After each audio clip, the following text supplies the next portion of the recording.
Welcome to Metal Bands Chronicles, where metal lives!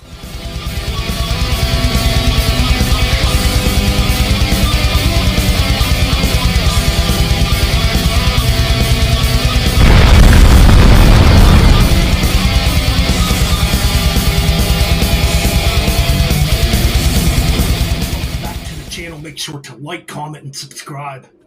And this is a bit of a different video that we're going to do here on the channel tonight.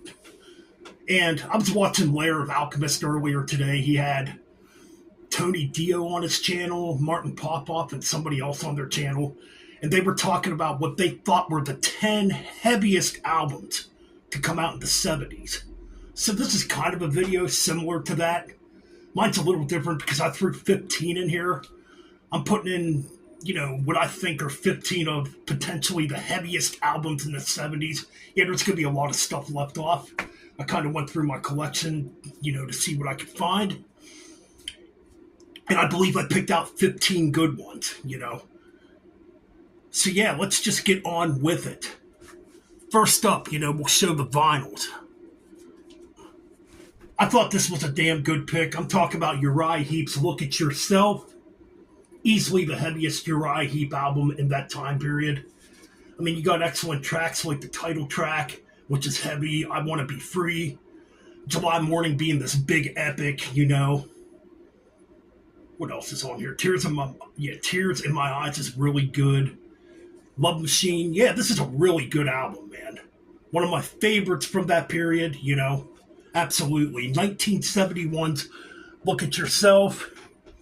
Now, as far as this band goes, I could have picked any of the first 5 albums, probably, to be honest. First 6 albums.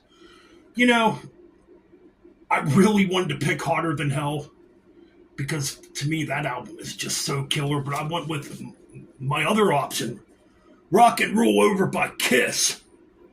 This is a great album. Definitely one of the heavier albums from the 70s from Kiss. I mean, you got tracks like I Want You, Mr. Speed's a good one. What else is on here? I Want You. Freaking I Want You is one of the best songs on here. Ladies in Waiting. Or Ladies in Room, yeah, blah. I think Ladies in Waiting's on the next album. Anyways. Love 'Em, Leave 'Em.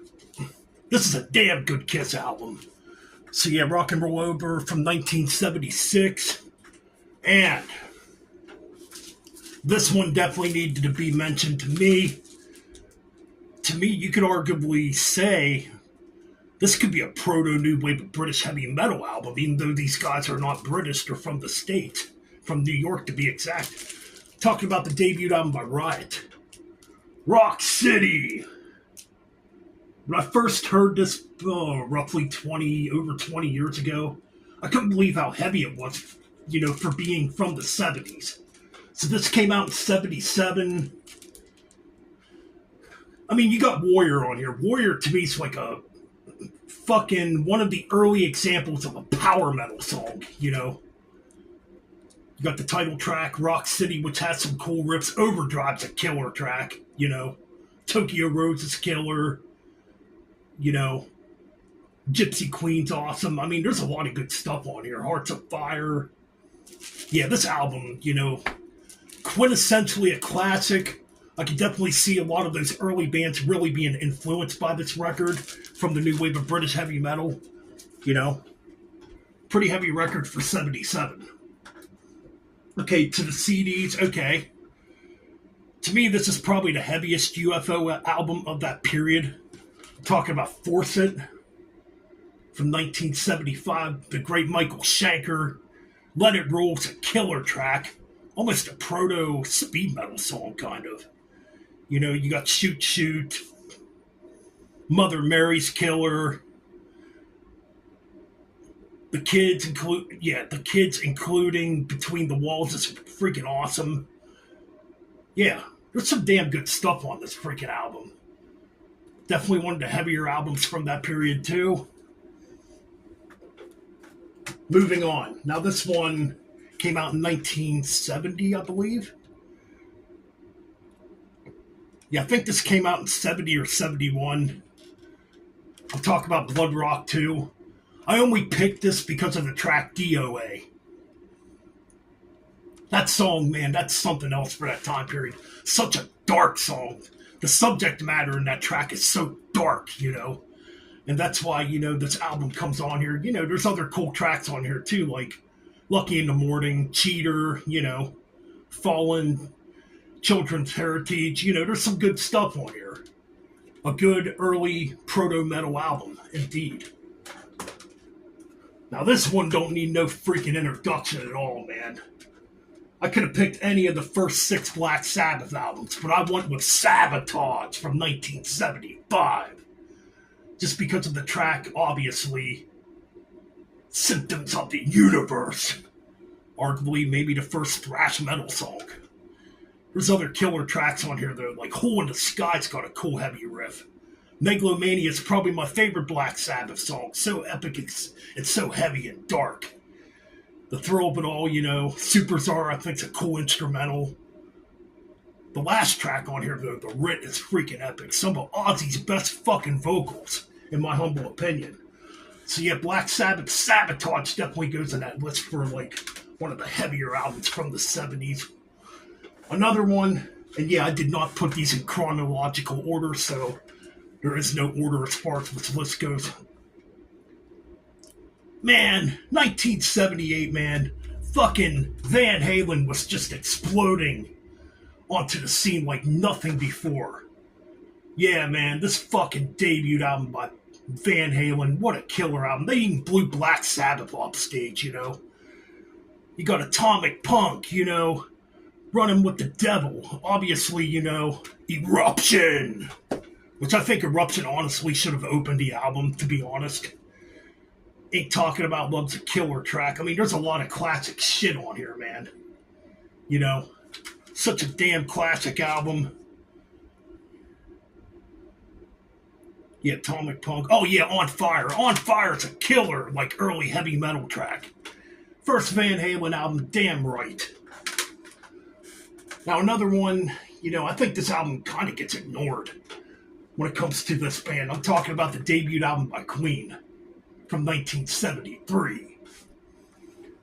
This is Queen's heaviest album. The guitar tone that Brian May has on here is definitely like a almost a proto-thrash metal like guitar tone with the heaviness. You know, obviously you got the only hit on here, Keep Yourself Alive, but there's other cool tracks on here too, like Great King Rat's a heavy one. Liar's freaking heavy as heck. What else? Modern Times Rock and Roll is almost like a proto-thrash metal song. It's just fast and in your face. You know, Sons and Daughters, Jesus, a couple of the heavier tracks on here, you know. This is my favorite Queen album, by the way. Just an awesome freaking debut album, in my opinion. I never see anybody put that album at number 1 when they rank Queen. Now, I'm not bashing the rest of the records, but I just love the first Queen album. Anyways, moving on. So, this one has 2 different versions. This album was pretty damn heavy for its time, too. Had a pretty raunchy, raw guitar sound. I'm talking about Let There Be Rock by ACDC. Yeah, man. This is a killer album. Also got the Australian version, too, that has Crapsody in blue on it. You know? Yeah, this is just a damn good album, man. Raw, heavy. You know? Let There Be Rock's just explosive, in my opinion. So many killer tracks on here, like Go Down, Dog Eat Dog, the title track, Let There Be Rock. Just a banger. You know, kind of it's a punky production, too, which is really cool. You know, Hell Ain't a Bad Place to Be, whole lot of Rosie. Yeah, man. A couple other classic albums, you know, from the 70s, as far as being heavy goes. Alright, this one, easily the heaviest of Aerosmith's early albums. Obviously rocks. A lot of killer shit on here, like Rats in the Cellar, like an early speed metal track. Combination, Liquid of Promise has a really cool heavy riff. And obviously the two bigger songs on here, Last Child and Back in the Saddle. That's right. Don't really got to talk about this much. This album just freaking kicks ass. Oh yeah, Nobody's Fault too, which Testament would cover on the New Order in 1988. Nobody's Fault definitely has a heavy, heavy riff in it. So yeah, that comes in. Alright, we got a couple more to show here. Obviously, this album's legendary. Quintessentially, too, this could be the first power metal album. Rainbow Rising, with the late Ronnie James Dio. Man, this freaking album is so damn good, especially the last two tracks on here. Stargazer, you know, Light in the Black. Light in the Black is like total early speed metal, man. Early, like, power metal also with, you know, the intertwining of the guitar and the keyboard solos going on in that track, and a double bass by Cozy Powell. You know, Stargazer has like this doomy epic vibe to it. Yeah, man. Terror Woman's really cool. Begins really psychedelic with those Hammond organs and shit. Run with the Wolf. Yeah, this is a freaking excellent album, which I would consider one of the heaviest of the 70s too. Okay, moving on. Yeah, I think Judith Priest really upped their game on this record. This one's much darker. I'm talking about Stained Glass from 1978. Exciter, again, another one of them songs, you know. That's like a proto-thrash, proto-speed metal song. It's got that fast double bass, fast riffing, awesome twin guitars, the fucking high vocals of Rob Halford. You know, it would have been interesting to see what Priest would have sounded like going into the 80s if they would have had Les Binks on drums throughout the 80s instead of Dave Holland. Because Les Binks is definitely a better drummer. But anyways, there's a lot of cool stuff on here like Saints in Hell, Invader, Savage, Beyond the Realms of Death, Heroes End, probably the most underrated track on here. Alright, moving on. So, I thought this one was kind of interesting too. I picked Ted Nugent's second album, Free For All. Mainly for the track Hammered Down. That's a heavy track, man. Like, Hammered Down kind of has like a proto-new wave of British heavy metal sound to it, you know? But man, there's a lot of cool tracks on here like Free For All, Dog Eat Dog. You know, Writing on the Walls, kind of like a part 2 to Stranglehold. You know, at least that's the vibe I get. Kind of has like a similar rhythmic thing going on there with the bass line and shit. You know, a lot of cool stuff on here. Light My Way. Hammered Down, though, is probably the heaviest track on here. So yeah, Ted Nugent's 1976 album, Free For All. And I think I have a couple more to show here. Oh, we'll go with this one. Man, this fucking album's pretty damn heavy and dark for its time, too. I'm talking about the debut by Lucifers Friend from 1970, featuring the late John Lawton on vocals. Some heavy shit on here for that time. Ride the Sky's a great heavy track, you know. Keep Going's a freaking killer track. Toxic Shadows is absolutely killer. Baby, You're a Liar, you know. The track Lucifer's Friend, the title track. A lot of good stuff on here, man. One of the best freaking proto-metal albums to come out. Pretty freaking heavy for 1972. Last but not least,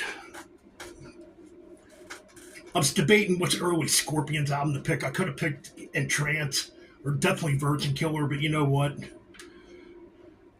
I went with their 1977 album, the last to feature Ole John Roth on guitar, and the first to feature Herman Rarebell on drums.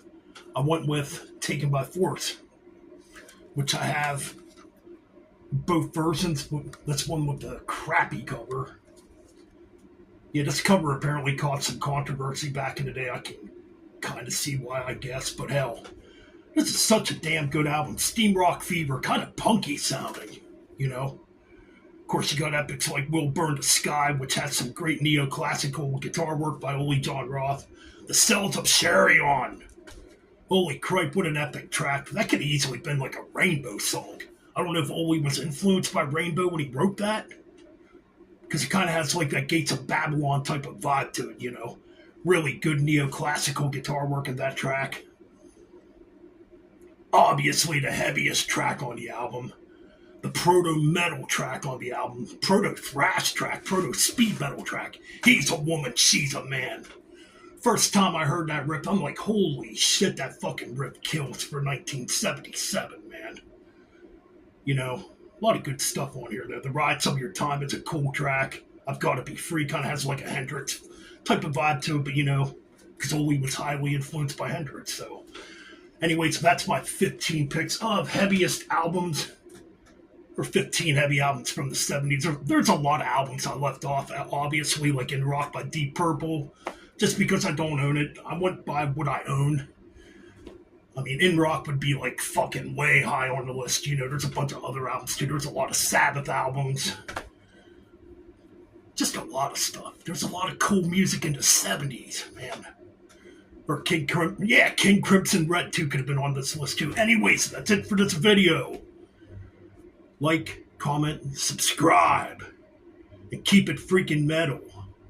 And go back and discover some of these 70s albums. And bang them damn heads.